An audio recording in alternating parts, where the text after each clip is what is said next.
Well, hey, howdy, hey, friends and neighbors, Scott here, and today I'm going to show you one of my favorite snacks to make for my kids. Now, it's not really a foraging snack, so it really has no business being on here, but it's really yummy, and I just like to share it. And I will show you a few options you have for making this a little more wild. She likes it. For making this a little more wild crafty. Here is my recipe for Bilbo's Magical Apple Rings. So we're going to start with an apple, and I really do, oh look at that, that'll be fun. I really do recommend using a cultivated tame apple as opposed to a wild crab apple, because the wild crab apples, you know, if you cook them, you might be able to get a good taste out of them, or at least a passable taste. But raw, like we're going to use this, they're almost always not worth it. But if you find one, go ahead and use it. I'm going to start by taking the core out of this.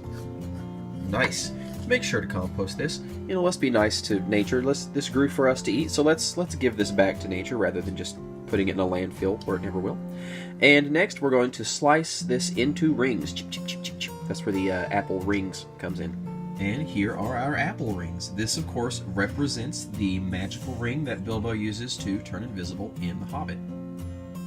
Next, we would normally smear peanut butter all over these, peanuts representing the Hobbit, which lives underground, and peanuts grow underground.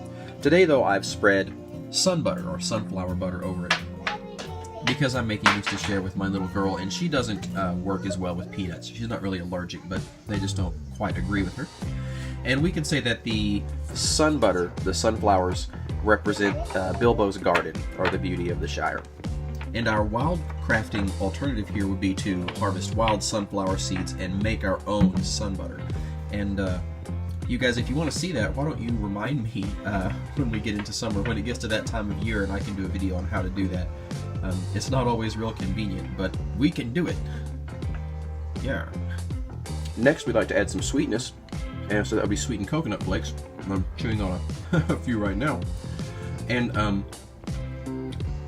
this represents the snow on the Misty Mountains, or on the snow on the Lonely Mountain after they were heading back.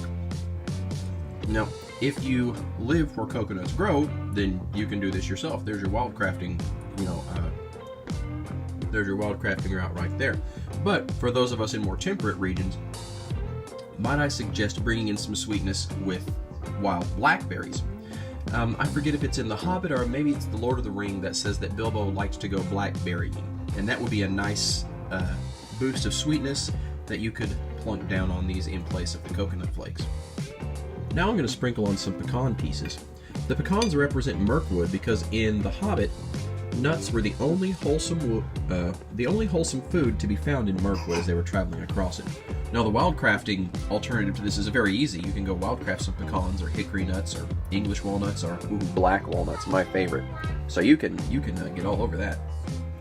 And last, I put 5 chocolate chips on each apple ring. This is to represent the Battle of the 5 Armies at the end of The Hobbit. Or if you're in a hurry, like that. Other things you might add are honey. That could represent when they stop at Beorn's house. When that Beorn... See, I'm reading the Silmarillion right now, and there's another character with a similar name that's getting me confused. And to replace the chocolate chips, well, nothing really replaces chocolate chips, but you might try another wild fruit or berry, maybe something like a pitted wild cherry. And there we go. We have Bilbo's magical apple rings. I hope you give them a try. My noisy little girl and I are about to try them. If you want to see more not exactly foraging but still healthy home food options, I've got a video on Patreon about making your own super healthy homemade yogurt using a crock pot. And it's really easy too. And I think I'll go ahead and make that video open so that anybody can go and see it, even if they're not a patron. But while you're there, why not look around, see if there's anything else you might want to, you might want to sign up for just $1 and get a whole bunch of, extra bonus content. Okay, I'll see you next time. Oh, I can't stop. It's gonna fall. Keep your eyes out for plants and zombies. And hobbits. Happy foraging.